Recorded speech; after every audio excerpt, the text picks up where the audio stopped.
Magandang tanghali mga kapitbahay. Tara panoorin po natin ang third hearing po ni Senator Amy Marcos tungkol po sa pag-arrest ng ICC kay FRRD.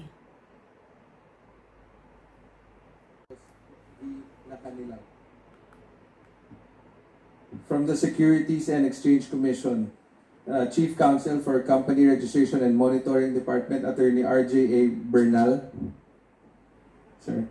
And with him is Attorney Ferdinio Logi Santiago. We likewise are joined this afternoon by the Honorable Justice Adolfo S. Ascuna, Jr. of the Supreme Court of the Philippines. We also have Attorney Martin Delgado III via Zoom, Madam Chair. And finally, we have Attorney Alexis F. Medina.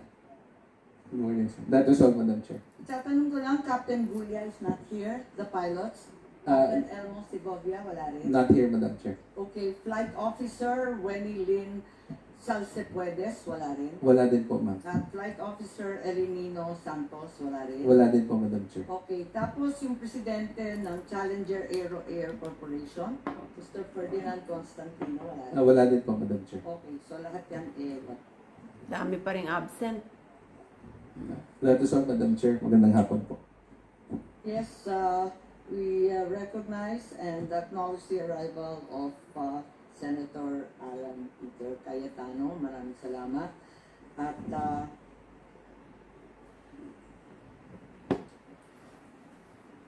I simply will repeat, maybe you've forgotten, you were unable to come during the second hearing. Sa ating agenda, maliwanag naman, unang-una, the clarification of the involvement of the ICC, the Interpol, and the various government agencies in the arrest of former President Rodrigo Roa Duterte. Confirmation that measures were taken to ensure that the rights of the former president under domestic law and relevant treaties were properly protected throughout the process, and such other matters that may aid the committee in crafting necessary legislation in the coordination between Philippine authorities and international tribunals and law enforcement organizations. At kinikilala rin natin si Dr. Donald Palma ng PNP at si Senator Bongo na lalahok sa Zoom. So, andito na tayong lahat.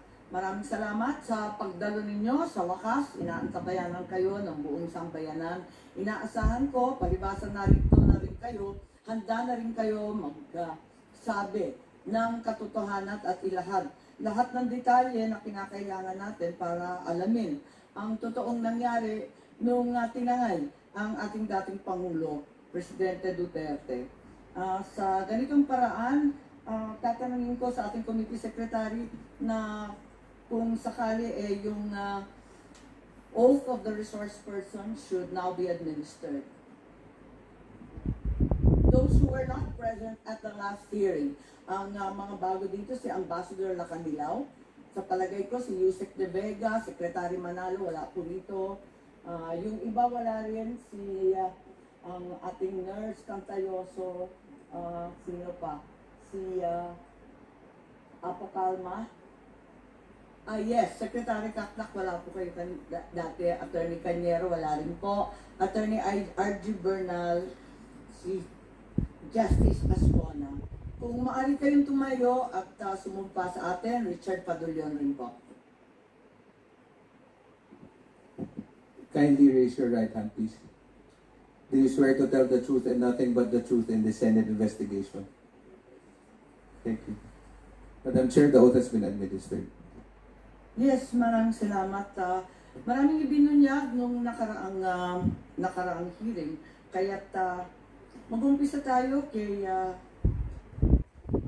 Secretary Remulla with a very simple question. Is the Constitution the supreme law over all other laws? Simple lang po. Yes, ma'am. So it is also supreme over all other treaties. Yes, ma'am. Kapag nagkaroon ng conflict sa Constitution at yung Rome Statute, alin ang maghahari? The Constitution prevails. Kapag may pag-iiba sa saligang batas at yung RA 9851, alin ang mangingibabaw? Ang saligang batas po. Dati ang saligang batas, di po ba? Maliwanag ho yun. The President has been saying that the country was just complying with obligations and commitments to the Interpol in arresting and turning over the former President to the ICC. For the nth time, liwanagan na lang natin, a red notice from the Interpol is not a warrant of arrest. Is that correct? Perhaps the PCTC can help us here. Tama po kayo, Madam Chair. Red notice po ay hindi siya warrant of arrest. At ang alam ko, nung November 21, 2024, may nakita ako pero hindi ko na mahanap ngayon, biglang nawala sa ating website, sa DOJ website, isang legal opinion tungkol sa UAE na sinasaad na hindi maaring ang Pilipino ay hindi hayaan umuwi, ano? Maliwanag po yun. Kaya nagtataka ako kung baka naman si Attorney Chan may kopya pa nun kasi ikaw raw yata yung author. November 21, ito tungkol sa UAE to. Walang kinalaman dito sa PRRD. Good afternoon, Madam Chair. I do not recall having issued a specific opinion on that date, Your Honor. Would you recall number 50? A memo number 50. It's no longer in the website for some mysterious reason. Opinion number 50. If you could just look it up, we'd be very grateful. We'll And get we'd back like to you to on have a that copy. within the afternoon, Madam Sige, Chair. Attorney Chan, maraming salamat. Ngayon, yung tinatanong ng lahat, yung obligasyon sa ilalim ng isang treaty, ibig sabihin ba, ligtas na sa ating Bill of Rights, sa mga karapatang pantao?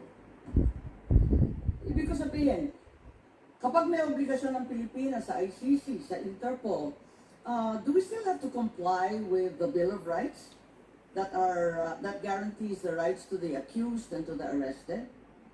That's a given.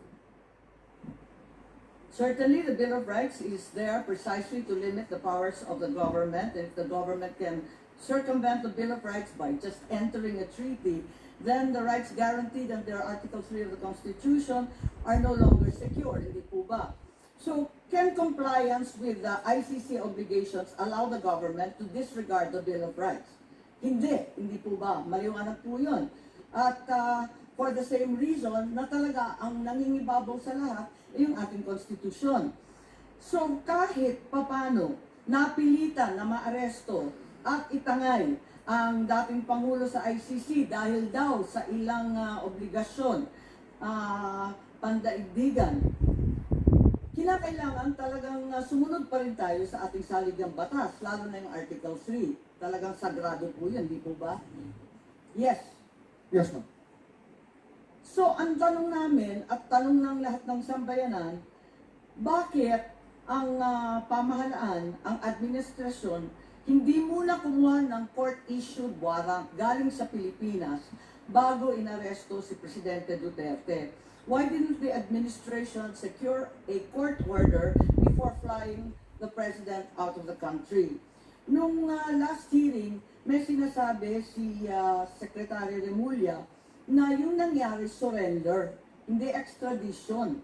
At hindi katulad ng extradition, sa surrender, hindi kinakailangan mag-issue ng warrant of arrest para damputin ang dating Pangulo. Tama po ba yun?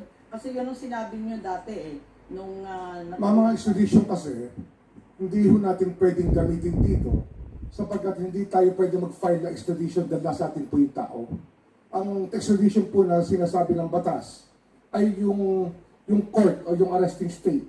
Yung state pala na may warrant ang mag-file na extradition sa Pilipinas. Kaya surrender lang po talaga ang option natin. Wala ho tayong ibang option. Kabisado ko po yan. Panahon pa ng tatay ko yung extradition law natin. Ako yata nag-type nung bata. Ang tanong dito, under surrender, there's no need for a Philippine court to issue a warrant. Ang sabi po ninyo, that's the stand of the government. Opo, yun po yung aming stand. Does this not contravene the Bill of Rights that we've already agreed upon as being sacred and above all else? particularly the right to deprivation of liberty without due process, Yung due and process the po right kasi, of liberty of abode. kasi ang due process po rito, yung sa issuing body, yung nag-issue po na warrant of arrest if they observe due process. Ang alam po natin, 7 taon pong inimbestigahan itong kasong to, nagbigay po ng notice to sa mga kinauukulan na maaari nilang kasuhan. At pinayagan sila sumagot. Alam ko po yan na binigyan sila ng notice, may mga tanong na binigay sa kanila, pinayagan po sila sumagot. Kung ayaw po nila sumagot, 7 it's our taon own ito local. sa ibang bansa, hindi 7 taon dito sa Pilipinas. Opo, habang tayo po ay saklaw ng ICC, Hindi pa rin saklaw yan sa ating batas. Hindi, Kasi ano ayon ho? sa ating batas, habang tayo po ay saklaw ng ICC, binigyan na po ng due process yung mga tao. Madam Chair. Yes, Can I interject? Senator De La Rosa, please. May I know from the good secretary, saan kayo nagkakuha ng information na yun? Na yung mga Ganun po kasi speakers ang- binigyan ng tanong, pinapasagot yung mga akusado. Saan po kayo nagkakuha ng informasyon na yun? Tsaka sinusubukan po din ang kausapin. Yun po yung alam ko. I'm asking about yung sinabi mo kanina. Natural po yan, nakalakaran, kahit anong korte po, ay binibigyan ng pagkakataon na sumagot ang tao sa mga paratang sa kanya. I was not Senator Bato, nakalista ka. Binigyan ka ba ng pagkakataon na nakaraang 7 taon na sumagot sa anumang aligasyon? meron nag-communicate sa opisina ko na gusto akong kausapin. So that's it. Ganun mo lang. Siguro. hindi Kinausap niyo ba pa- ho? Kasi kung kinausap niyo, marahil ay sinabi na sa inyo yung nais nila sabihin. Bakit ko kakausapin? Sinabi mo na nga na hindi niyo recognize yung jurisdiction ng ICC. Kayo mismo, from DOJ. Ilang bisis mo sinasabi noon, Madam Chair, na hindi na recognize. Ako pa, i-recognize ko na ako mismo ang kinakasuhan. Meron Kayo na, mo kasi- gobyerno na kayo. Kayo na nagsasabi na hindi niyo na-recognize. Bakit ako pa mag-recognize? Meron po kasi residual powers ng ICC. Yung po yung... Sabi ninyo, 1 taon lang yung residual power. Oho, pero Bakit yung 2019 to 2020, yung buong ano ho, sabi lang yung yun? buong panahon na dumaan mula 2011 hanggang 2018, ito po ay panahon na meron pong jurisdiction ng ICC sa ating bansa, sa ating mga citizen. Ngunit katapos nun, nawala na ho yung itong hindi na ho natin maaring kilalanin sapagkat tumatras po tayo sa pamagitan sa ICC nung inatras po ni President Duterte noong 2017 na naging effective lamang noong 2018. Madam Chair, if I may. Yes, Senator Bato. Siguro, Secretary Remulla, you're aware about that. Dalawang dissenting opinion na sinabi ng dalawang membro ng pre-trial chamber ng ICC na nagsasabi na yung jurisdiction, na pag-temporary jurisdiction, ang magti-trigger lamang ng investigation is yung paghihingi ng pag-request ng permission ng prosecutor to the ICC. At ito'y ginawa nila 2 years after nag-effect yung ating withdrawal from the ICC. Ginawa po nila yan 2 years. Kaya nga dalawang dissenting opinion yun eh. So sana, kung tayo, if you want to interpret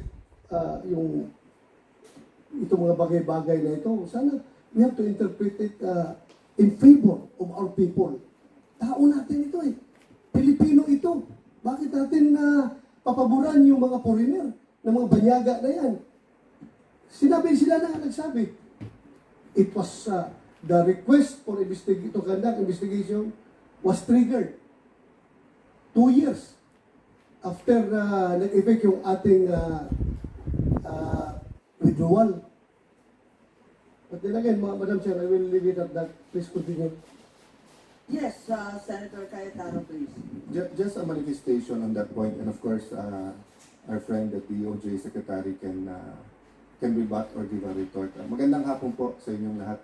Justice Ascuna, thank you very much po for giving us time and being here today.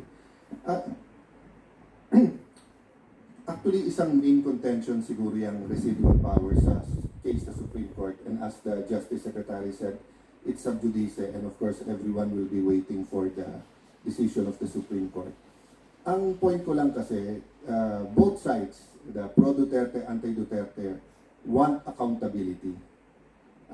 The pro-Duterte feels that the accountability is the drug lords, etc. And if President Duterte did something that amounts to a crime, pero ang accountability dapat dito sa Pilipinas at tamang proseso.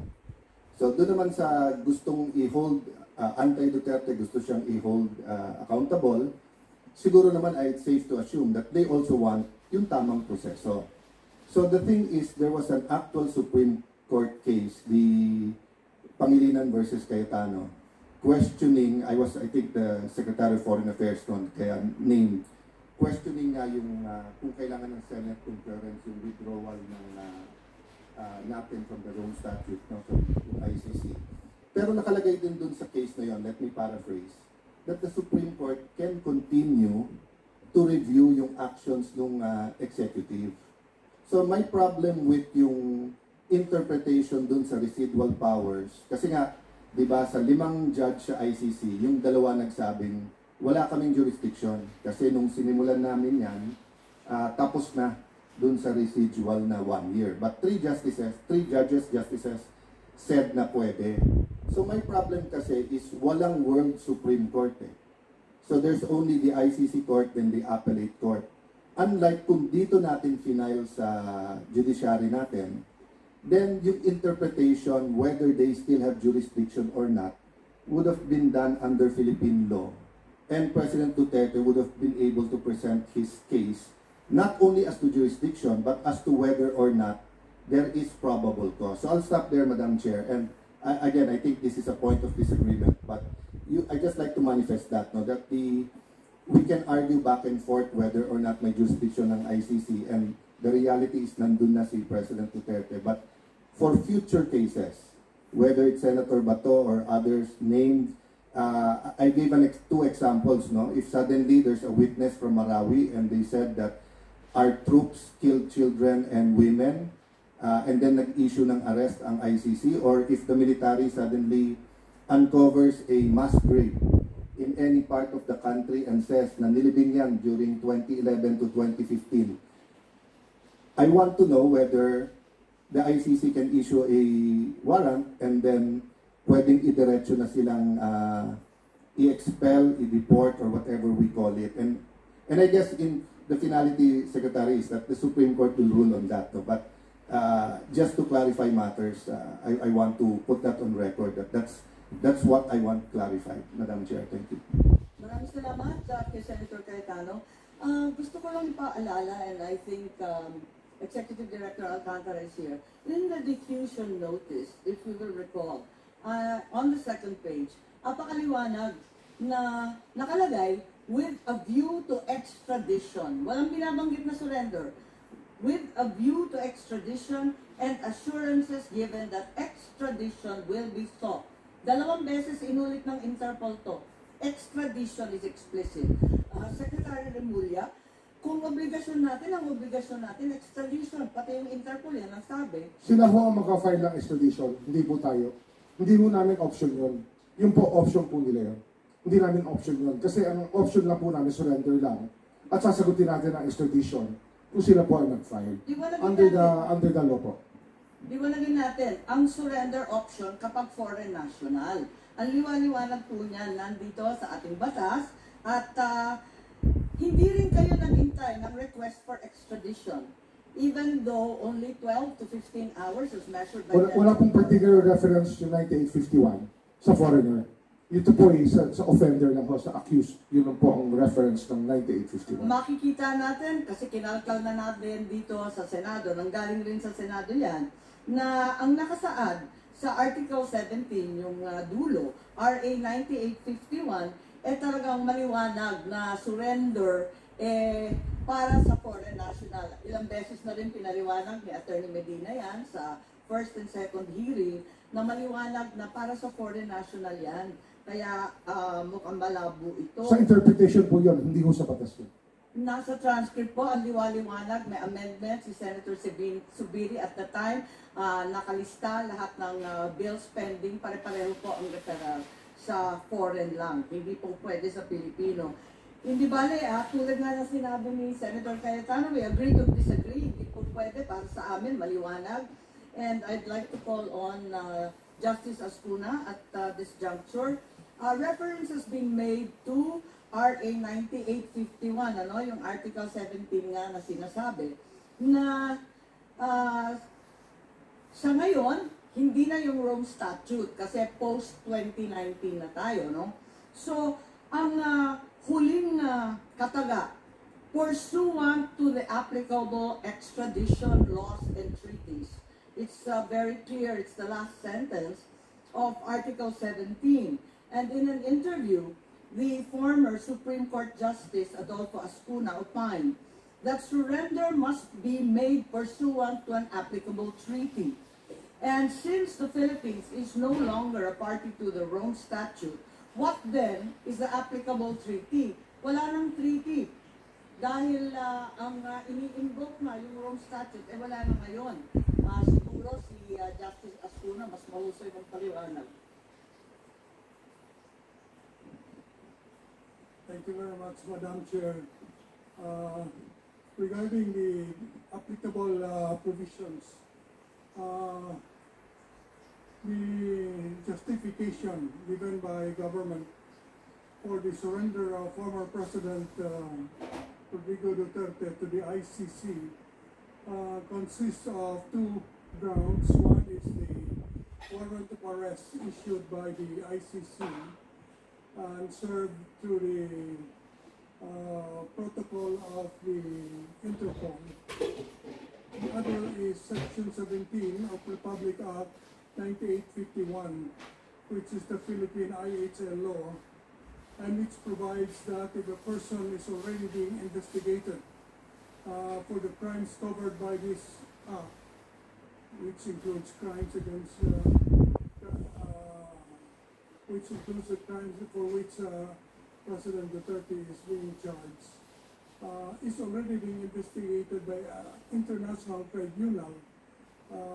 The relevant Philippine authorities may surrender such person to the international tribunal, but it adds pursuant to the applicable extradition laws and treaties.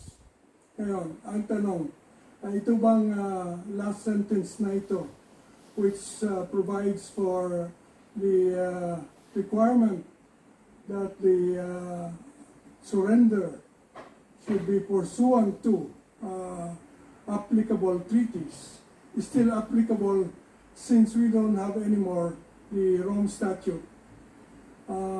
Sa palagay ko po ay it's either we have the Rome Statute or not.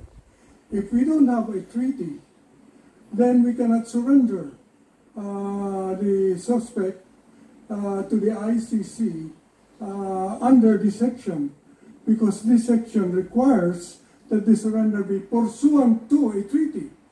Pursuant means in accordance with. And so if there is no treaty, in my view, we cannot make a surrender. On the other hand, if there is still a treaty that is due to the residual obligations that the Philippines may have even after withdrawal, pursuant to Article 127, Paragraph 2 of the Rome Statute, after withdrawal, the withdrawing state still obliged to cooperate with the ICC in relation to matters already under consideration by the court prior to withdrawal. So again, you go back to the question, is the Philippine situation something already under consideration by the court, by the ICC, prior to our withdrawal? In my view, Madam Chair, the answer is yes, because as of February 8, 2018, prior to our withdrawal, Fatou Bensouda, the former ICC prosecutor, already said that the Philippine situation is under preliminary examination as of that day. question is whether or not the prosecutor is the court. Because 127 paragraph 2 says under consideration by the court. And in my view, it is, because there are 4 principal organs of the ICC. The first is the presidencies. There's 1 president and 2 vice presidents. The second are the judicial divisions. The third is the office of the prosecutor. And the fourth is the registrar. So the office of the prosecutor is part of the court. Therefore, when Article 127, paragraph 2 says the matter must be under consideration by the court at the time before withdrawal, it includes consideration by the prosecutor. And so therefore, I believe we have residual obligations even after withdrawal. Question therefore is whether or not the warrant of arrest issued by the ICC after our withdrawal is something we have to cooperate with. Under 127 paragraph 2, in my view, yes. And therefore, in my view, the warrant of arrest is legal. However, I believe that the surrender is not, because the surrender must be pursuant to a treaty, and therefore our own law, Section 17 of Republic Act 9851, brought back the Statute of Rome, even after withdrawal, because it requires that a surrender must be pursuant to the applicable treaty. And therefore, in this case, the applicable treaty remains the Statute of Rome. And thus, we have to follow Article 59 of the Statute of Rome, which requires that the custodial state, namely the Philippines, must first bring the arrested person to a local court to determine 2 things: whether or not the person is really the one named in the warrant. Second, whether or not the person has been informed of the charges against him or her. This was not done. Therefore, there was, in my view, a violation in the act of surrender. However, Madam Chair, this is in the forum of the Philippines, but in the forum of the ICC, different rules apply. The rule in international law, Madam Chair, is that procedural laws are governed by the forum. So procedural safeguards are applicable only to the forum. If the Philippine Bill of Rights, for instance, which says that no person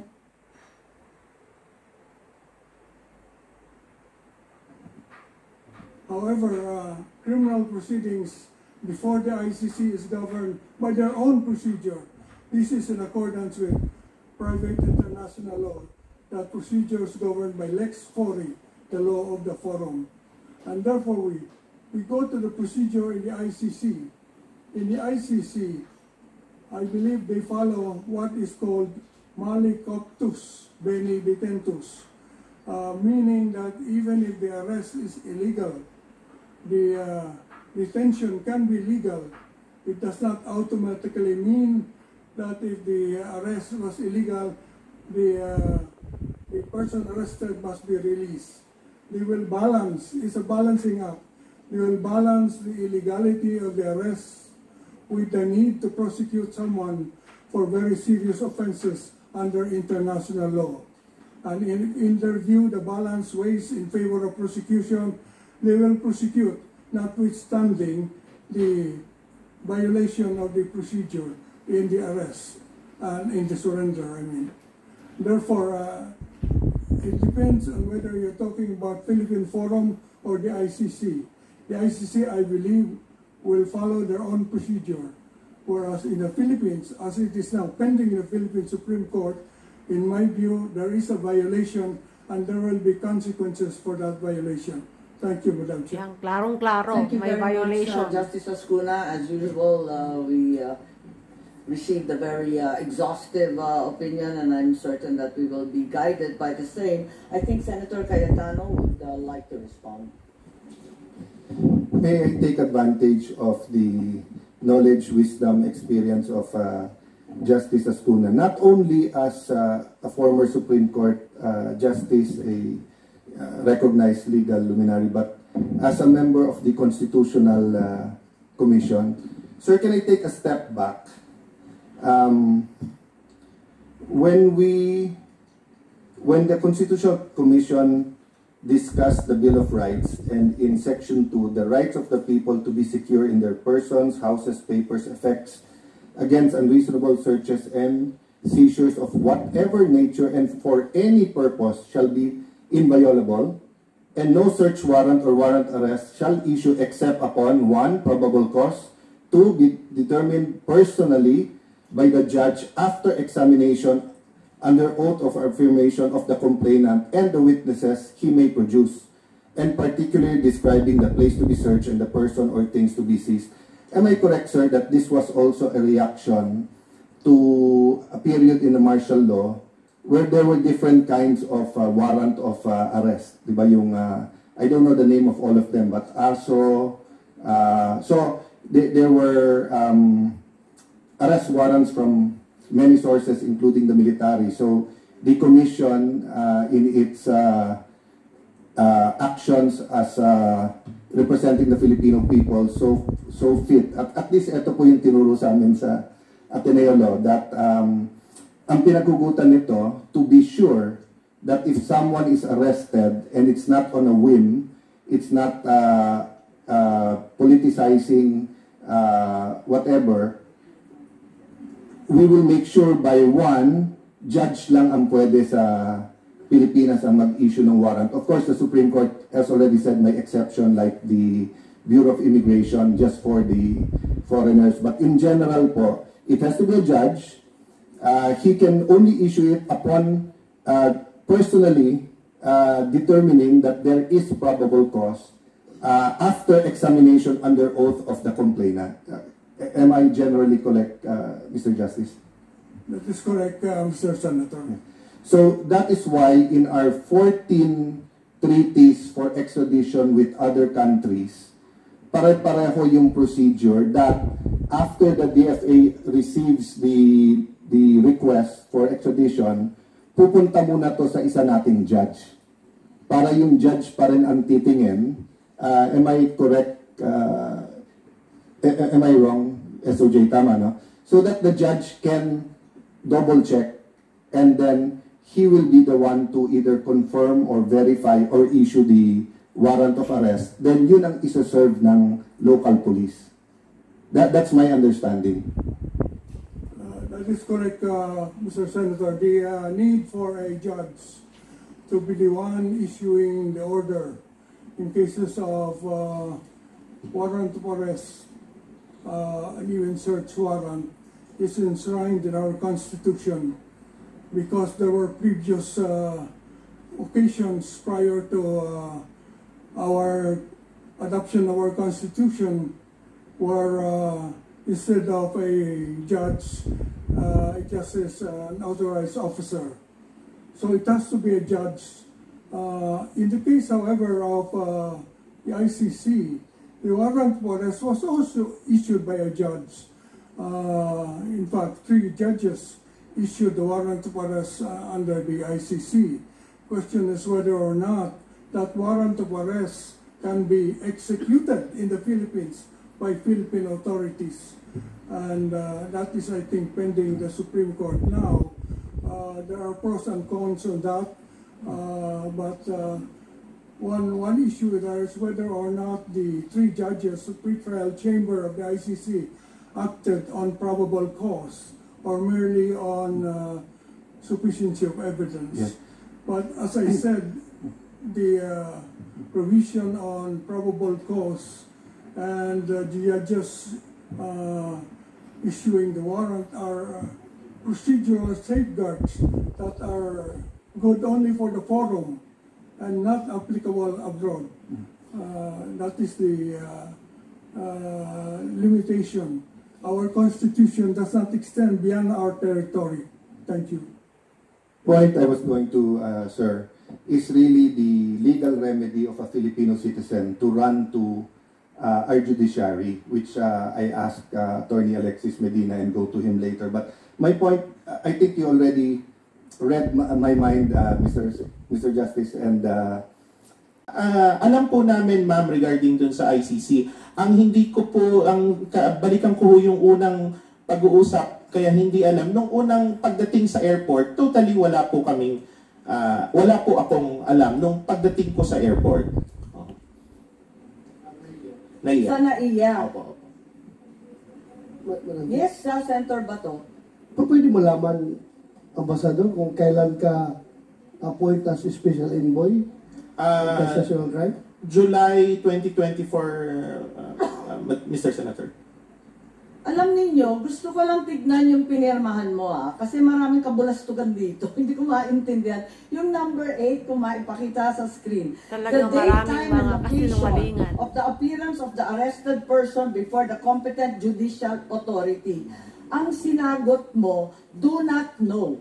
Paano hindi mo alam, samantalang nandun ka sa airport na hanggang sa Villamor, hanggang sa sinakay sa Dahig, aeroplano? hanggang bumalik Bakit ng hindi mo Pilipinas? alam? Hindi po. Yung number 8 po, that time, kagaya ho na sinabi ko kanina, I'm just waiting for the certification from Department of Justice. Yung certification dumating pa ng March 12 eh. Hindi po, na dumating po on the same day, almost 10 minutes. Pwede niyo pakita sa amin kasi yung certification na binigay ng DOJ sa amin March 12 ang nakasulat. Yun po yung certification na binigay ko po. Yung date lang po, siguro kasi that was March 11. Pero yung... date, time, and location. Opo. Yung certification po na yon, na-send ho sa akin, nung nandun kami mismo, nasa aeroplano pa, na paglapag ho namin sa Hague. At sinabi dito, before the competent National Judicial Authority. So, ibig sabihin, Pilipino. Husgadong Pilipino, tama ba? Judicial Authority. Hindi mo rin alam? Kasi sabi dito, do not know eh. Ayun po, yun po yung sinagot ko kasi I was waiting that time. Paano hindi mo alam eh? Alam mo, mula nung dumating na talaga naman hindi pinayagan makita yung abogado, hindi pinayagan pumunta sa Pilipinong husgado, hindi pinayagan lumabas. Bakit mo sinasabing do not know? Nandun ka, nakababad ka, hanggang sa Baka nandun ka. nakapikit ang mata. Ma'am, that time, nandun po yung mga abogado niya. In fact, 3 po yung abogado. Hindi, walang abogadong sinasabi sa number 8 na pinirmahan mo before the competent National Judicial Authority. Ang sinabi mo, hindi mo alam. So, yun ho kasing certification, yung details, nandun po sa DOJ certification. Yun ho yung inaantay ko that time. Medyo nagkaroon lang ho ng delay nung sa pagpasok kasi sa problema ho sa internet. Ano? Kailan dumating yung DOJ certification? On the same day po, nung nasa aeroplano Before? Yan po, after po ng sign, kasi hindi ho December makapasok. 12 ha, ang nakadate. Parang nagugulat ako. March. Opo. Parang ako, nagugulat. Hindi po ma'am, Madam Chair, pumasok po yung certification on the same day, medyo nagkaroon lang. Hindi, March 12 ang nakasabi. Paano mo natanggap? Excuse me, yung nagko-coach, nahihirapan po kami. I think the best person to answer that would be Abogado po the kayo. person who issued the certification is here. Yes, I think Prosecutor Fadulion, we're referring to the same certification of March 12. Is that correct? That is correct, Madam Chair. And it was sent to Ambassador Lacanilao when and where? If I may just be allowed to explain, ma'am, the certification that is in the possession of the committee chair is a certification which indicated that the arrest was made on March 12, 2025. This certification was issued the day after the arrest. This would be March 12 also, 2025. So are you saying may mas maaga pang certification na siya lang ang nakakaalam? No, ma'am. This certification was the one which was prepared as per instructions to me by the OIC Secretary of Justice because it was needed by Ambassador Lacanilao the moment that he reaches The Hague. So this was prepared on that day, and if I may point... That day being... March 12. March 12. March 12. So hindi pa rin tumutugma yung oras? Yes, ma'am, may konti hong inadvertence dito kasi the date March 12 here refers to the time of the arrest, when in fact the arrest was actually March 11, 2025 at approximately So hinabol lang 11:44. ninyo yung certification after the fact? No, ma'am. This was the first certification that was issued because this was the one that was needed by Ambassador Lacanilao. We So corrected this after you pointed it out that when we reviewed it again and we saw that the date indicated for the arrest was March 12 instead of March 11. And Ambassador Lacanilao received it on March 12, March 11, in Villamor, in Dubai, in The Hague. As far as I know, Madam Chair, the certification that I prepared on March 12 was forwarded to the Office of Undersecretary T, our OIC Secretary of Justice. It was he who made the arrangements for the transmittal to Ambassador Lacanilao. Thank you, Prosecutor. When did you send it to him and what did it say? Because we have no copies. We sent it, this certification was prepared in the afternoon of March 12, 2025, and it was sent to... March 12. Yes, ma'am. Pero sinuko na si Pangulong Duterte ng mas March maaga. 11. He was actually transported around midnight, if I'm not mistaken, of March 11, ma'am. And I think they were in transit at this time. I'm not so sure. They were in transit at the time when this certification was sent to them. Pwedeng isulat yan at bigyan kami ng kopya nung sinasabi mo o ito pa rin? Yes, I can furnish you a copy. Ito pa rin, yung March 12 pa rin? Yes, ma'am. Siya pa rin? Sinong siya Yung sinasabi na yung aresto is March 12, not March 11? Yes, ma'am. Yan pa rin, yung mali-mali na yan? Yeah, ito pong pagkakamali nito which was eventually corrected po. Opo. Okay, we'll go back to that later. But Ambassador, when did you receive this? Nung yung time ho na pagdating namin ng Hague, dumating yung ICC representative, hindi ho kasi pumapasok mabuti yung messages namin with USEC T dahil mahina ho yung net namin doon. But after 10 minutes na ma-sign po ma-answer yung number 8 question, nakuha ko na. So I immediately sent the copy to the ICC representative. Yung mali na March 12. Tama? Mali eh. Yung kopya pong galing sa Department of Justice that time. Pero walang nakasabi doon sa certification. Kahit tanggapin ko na nagkamali, nag-typo sa date. Ang problema, wala namang sinasabi that he was delivered to a competent judicial authority to which you signed. Sabi mo, talagang na-deliver to a national competent judicial authority. Pinirmahan mo competent national judicial authority. Mamaya. Yes po. Kasi kagaya ho na sinabi ni Justice Ascuna kanina, Oo. sa sistema kasi ng ICC, ang prosecution po ay kasama sa korte. It's part of the court. Kaya yun po yung lumalabas kasi nga, like the Prosecutor General is competent judicial authority in the understanding of the ICC. Secretary Remulla, it's very, very clear. Competent national judicial authority. There's nothing mysterious or equivocal about the sentence. Yung nga ho yun eh. National po. Yung National equivalent ibig sabihin kasi. Filipino Yung po. equivalency po. Ang sinabi siguro ng ICC sa kanya, ang prosecutor. Prosecutor certification. I don't really know their conversation. But yun lumalabas. Kasi nga, hindi naman tatanggapin ng ICC yan kundi na-issue ng prosecutor yan eh. Kasi under the system, ang prosecutor is part of the court. Parang nakakatuwa naman yung sagot na yan. Pero sige na lang. Ambassador Lacanilao, number 10, did the arrested person receive legal assistance during national proceedings? Pinirmahan rin ninyo yan. He received legal assistance during national proceedings. Anong national proceedings ang tinutukoy ninyo? Eh hindi nga dinala sa husgado. Doon lang kayo sa airport, sabi ninyo. Ma'am, kaya ako yung sagot ko dyan ay I do not know. Kaya ang Nagsasign ang hindi niya alam. Hindi. Paano pa naging ambassador? Sa number 10, sinabi mo, yes, he received legal assistance during national linaw-linaw. Okay, legal assistance Wala ka namang kabulastugan lang ito. legal assistance kasi po that time ang pagkakaintindi ko Kasi nandoon yung tatlong lawyers niya. Sinong tatlo? Former ES Mijaldea, his wife, and Attorney Delgra.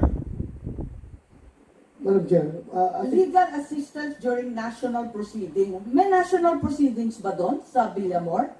Na sinasakop yung tatlong abogadong sinasabi mo? Legal assistance in serving of warrant. Ang nakasabit dito, did the arrested person receive legal assistance? Basahin po ninyo, nandyan. During national proceedings. He received legal assistance during national proceedings. Ang sabi po ninyo. Service of warrant, ma'am. National proceedings. Yes, ma'am. Yan Service ang of warrant, ma'am. pagkaintindi mo. Yes, Senator Bato, please.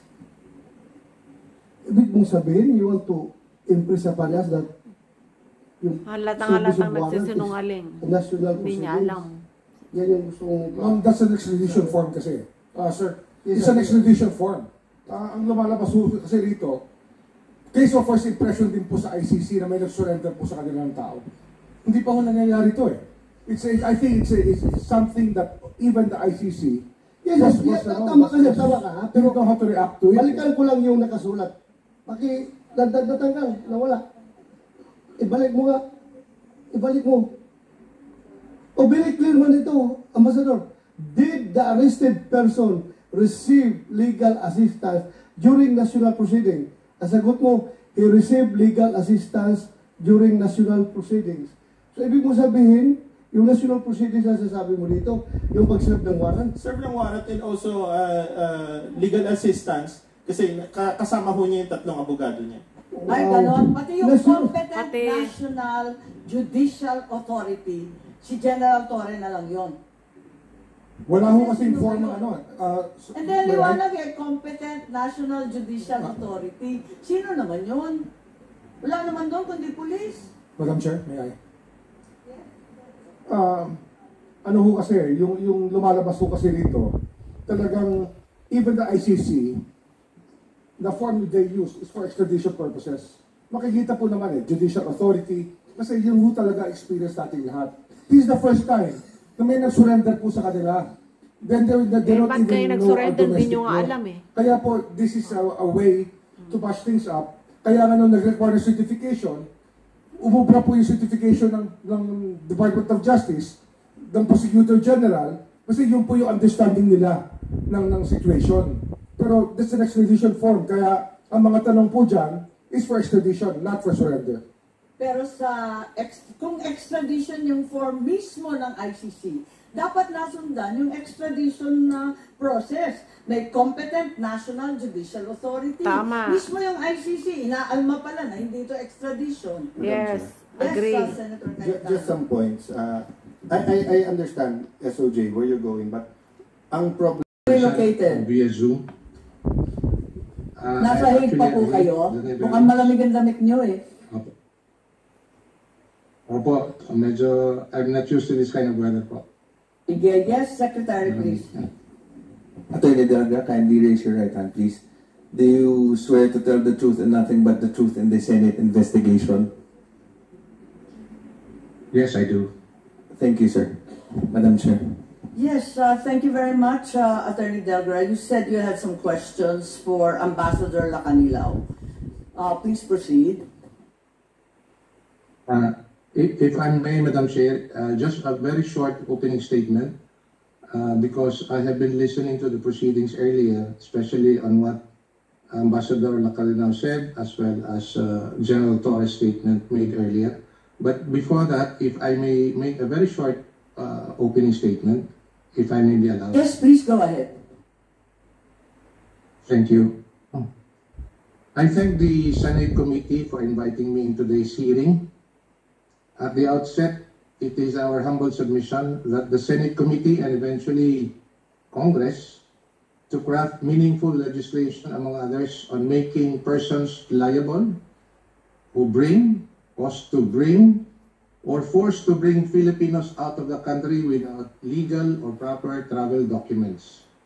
We understand that under current legislation, I may not be properly informed, but it is only the person who traveled or attempt to travel illegally abroad who is personally liable.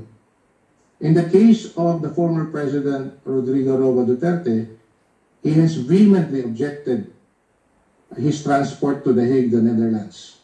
When General Torre and his PNP personnel were finally able to surround and secure the person of the former president eventually into the plane and to The Hague, he loudly objected, and I quote, "You have to kill me to bring me to The Hague." He said that at least twice. That said, the former president, he has consistently said that he will face any case that may be filed against him in the Philippines in relation to his administration campaign against illegal drugs. Another point that I would like to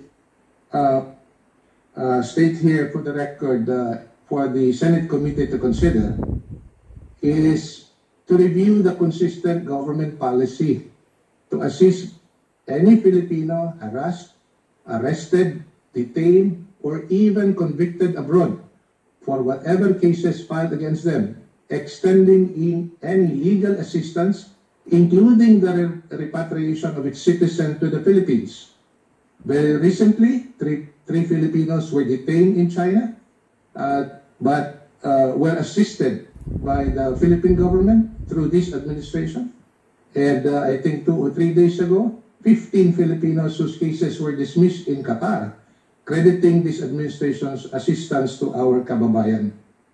What is upsetting and mind-boggling to me is that we have an elderly Filipino citizen, an 80-year-old Filipino, who was arrested and detained in the Philippines, allegedly by virtue of a foreign, not a local warrant, and forcibly brought out of the country to be brought to trial in a foreign court.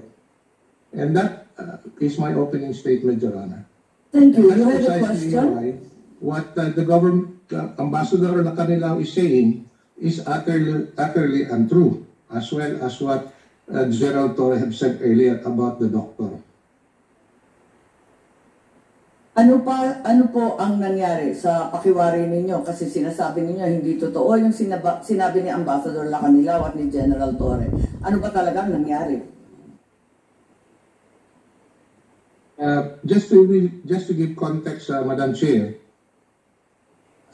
in the same way that Senator Bongo was not allowed entry when we arrived at the NAIA 3 terminal and to talk to the former president, but he was eventually brought to Villamor, we were able to follow the former president to Villamor.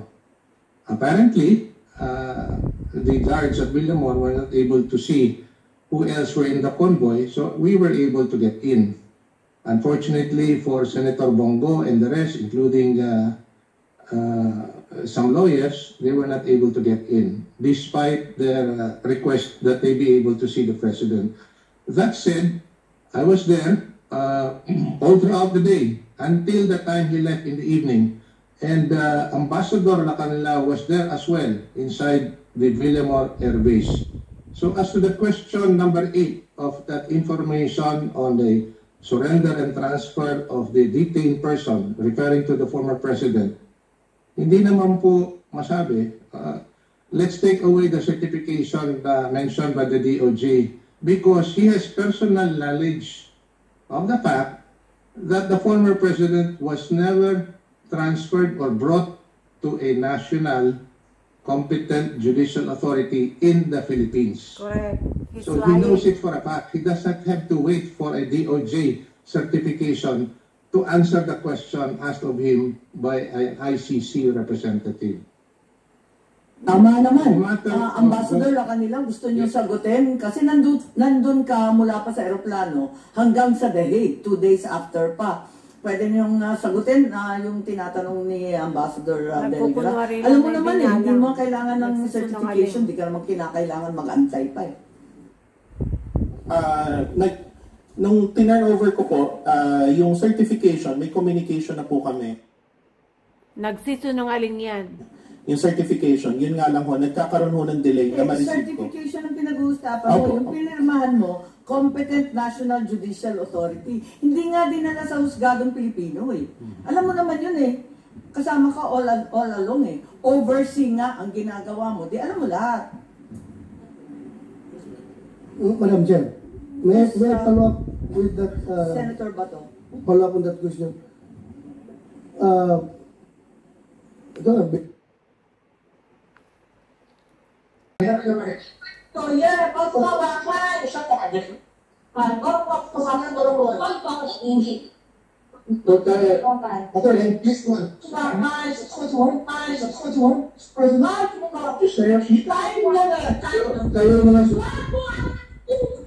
General Torre, anong masasabi ninyo dito?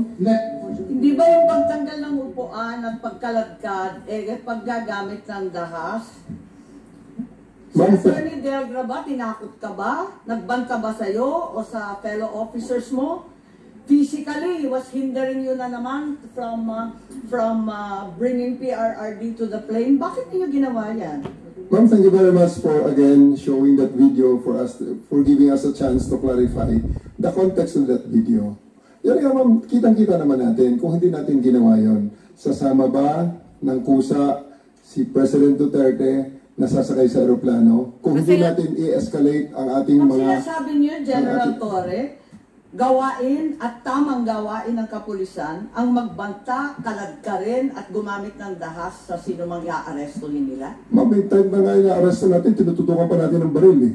So, that is in the first continuum. Kaya okay to. Ibig sabihin, ma'am, presence lang natin, kausapin lang natin, that's the first step, okay yan. Hindi nag-comply, lalabas tayo ng non-lethal weapon.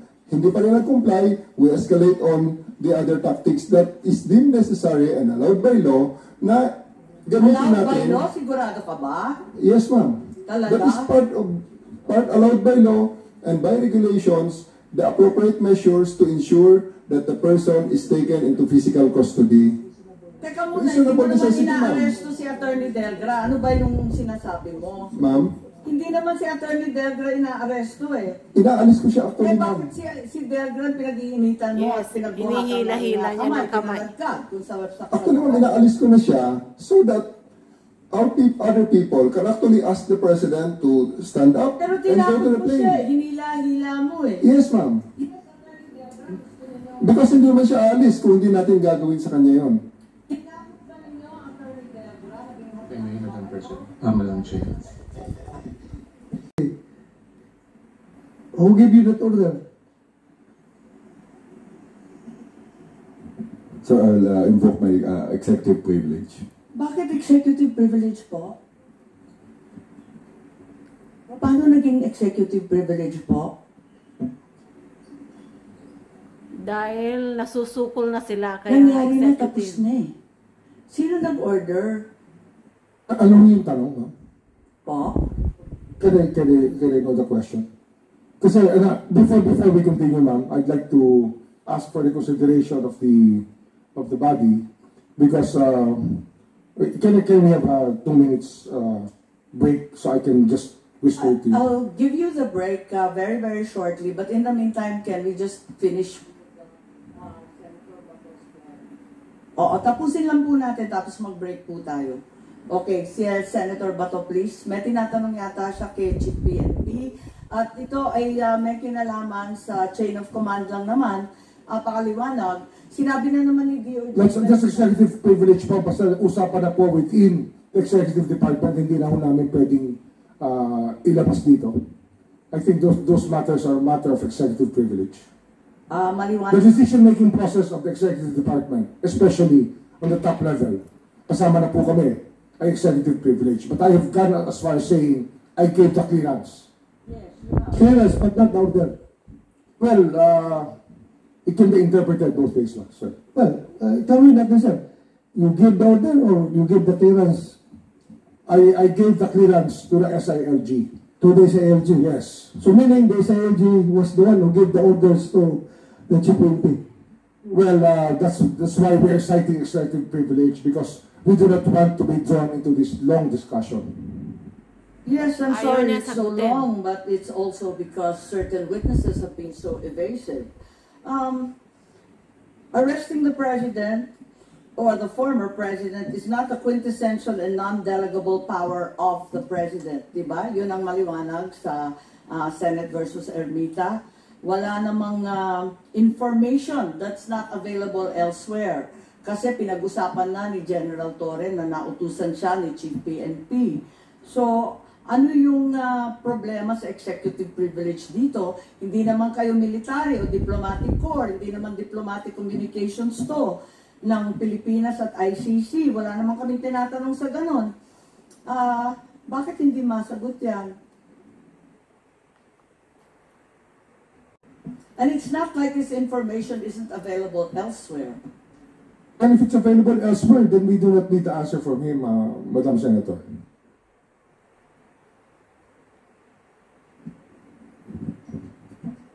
We will let it go. Partida na lang. Marami tayong linggo na binigay ito. Pero sana mabigyan ninyo kami ng konting linaw kung bakit nagmamadali tayo ilabas ang dating Pangulo.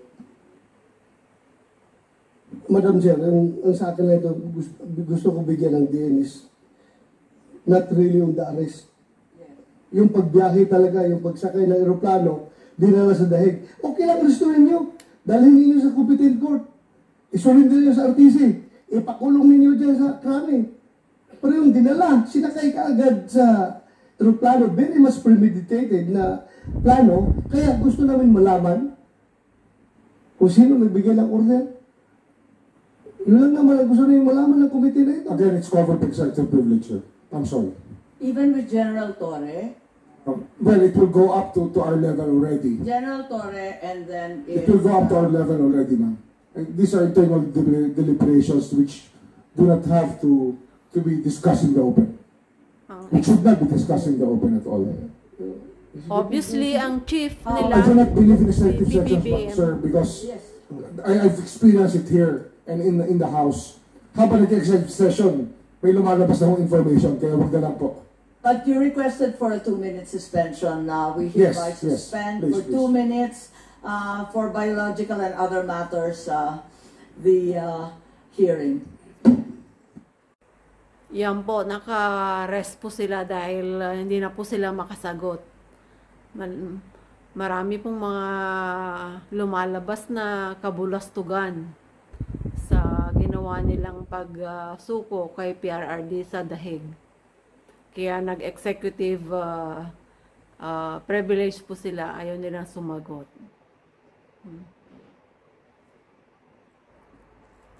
Maraming salamat po sa panonood at kita-kita tayo ulit po sa susunod na mga kaganapan tungkol po dito sa pagsuko nila kay PRRD sa ICC.